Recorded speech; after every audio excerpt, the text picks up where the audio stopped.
to Intermediate Level English Language Arts. Hi guys, welcome to English Language Arts Grade 5. Our topic for today would be deriving verbs from other words. Okay, what are derived verbs first, right? When you say derived verbs, these are words that are formed by adding a verb forming affix. So these were words that used to not be verbs, right? But because you added a verb forming affix, they turned into verbs. Okay? Now, we'll be discussing the different kinds of verb forming affixes. We have verb forming prefixes and verb forming suffixes. Now let's discuss the verb forming prefixes, right? We have be, miss, im, de, and, re. Another be. Oops, I repeated it. Sorry. And trans. So, be. When you add it to a noun, like friend, right? Befriend, it becomes a verb now. Belabor, become, bedazzle, right? You make it, you make that person your friend. That's how it works. Befriend. Miss is used to verbs, and it's doing it improperly or not correctly or in the wrong way.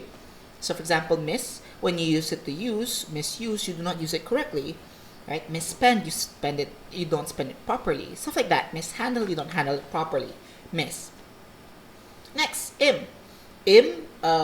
Like when you add it to migrate, it becomes immigrate.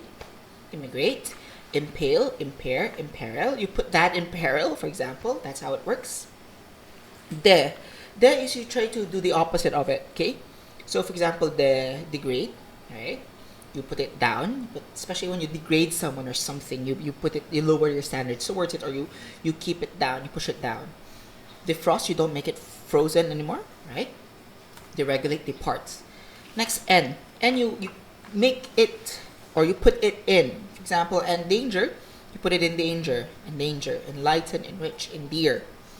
Next, re. Re is you do it again. So, for example, reread, read it again. Reform, retry, renew. Okay. That was already used a while ago. So, belittle is another example there. And then trans, like transform. Now, these are your different verb forming prefixes, and when you add these to certain words, right, they become derived verbs, and they become verbs already itself. Next, verb forming suffixes, right? You have eyes, and, if I, and ate. Okay, so eyes, like when you want something to, you put something to the maximum, you maximize it. Actualize, economize. And would be to make it, for example, you make it ripe, you ripen it. To make it stiff, you stiffen it. To make it sharp, you sharpen, deepen, right? If I, you do the same thing. Like, for example, you want to put something in a class, right? You classify, personify, you signify, you solidify.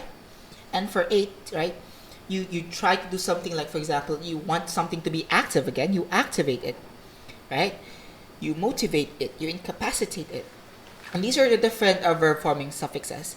Again, when you add these different kinds of verb forming affixes, you turn a regular noun or a regular word, may it be an adjective or a noun or a verb itself, to a brand new verb. Okay? And you call these derived verbs. And that ends our lesson for derived verbs.